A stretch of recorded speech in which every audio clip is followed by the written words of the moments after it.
Hello सभी मेरे परिवार वालों, कैसे हैं आप सब लोग खुश रहे, हमेशा मुस्कुराते रहें, यही हमारी भगवान से बहुत बड़ी गुजारिश है।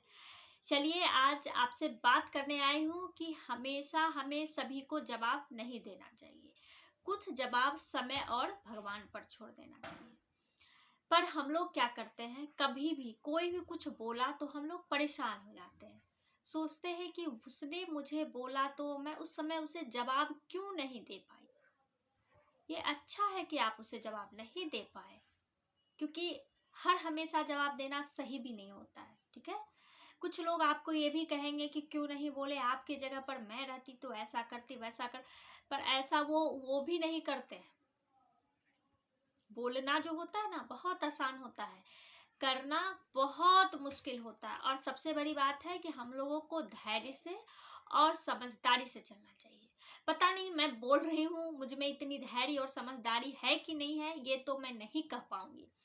पर मैं चाहती हूँ कि मेरे जितने भी परिवार के सदस्य हैं वो सभी अपने आप में और इस समाज में बदलाव लाने की ये जो मेरी मुहिम है उसमें आप लोग सहभागी बने।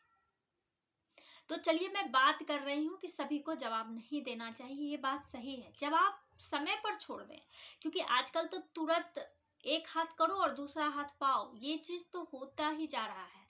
तो फिर जब समय की लाठी जब चलती है ना, भगवान जब ऊपर से इशारा करते हैं और समय की लाठी जब चलती है तो वो किसी को भी मुंह दिखाने लायक नहीं रहता है। इसलिए उसे उसी के हिसाब पर छोड़ दें। बुरा बोला है तो कर्म तो जरूर भोगेगा, ये तो तय है ना, ये तो आपको पता है। थोड़ा समय लगेगा लेकिन वो जरूर होगा। चलिए मैं एक स्टोरी के जरिए भी इसे बताती हूँ।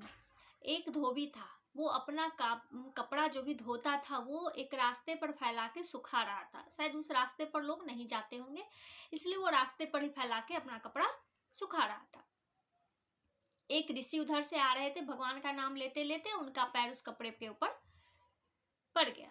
तो वो धोबी बोला कि अरे आप ये क्या किए। तो उस वो महा जो भी ऋषि होंगे वो उनसे माफी मांगने लगे कि ये मेरे से गलती हो गया, चलो कोई बात नहीं है। तो फिर वो गाली देने लगा, लाठी चलाने लगा। ऊपर से भगवान सब देख रहे हैं, बोल रहे अरे ये तो कुछ भी नहीं बोल रहा है, इसका मतलब तो कुछ भी नहीं किया, थोड़ा सा था, सॉरी भी बोला, फिर भी ये उससे कर रहा है। तो भगवान से नहीं रहा गया, वो नीचे आ गए।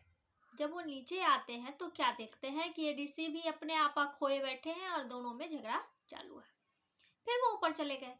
तो महालक्ष्मी जी ने उनसे पूछा कि आपने नीचे तो गए थे, फिर आप ऊपर क्यों आ गए, उसे तो दंड देना था ना।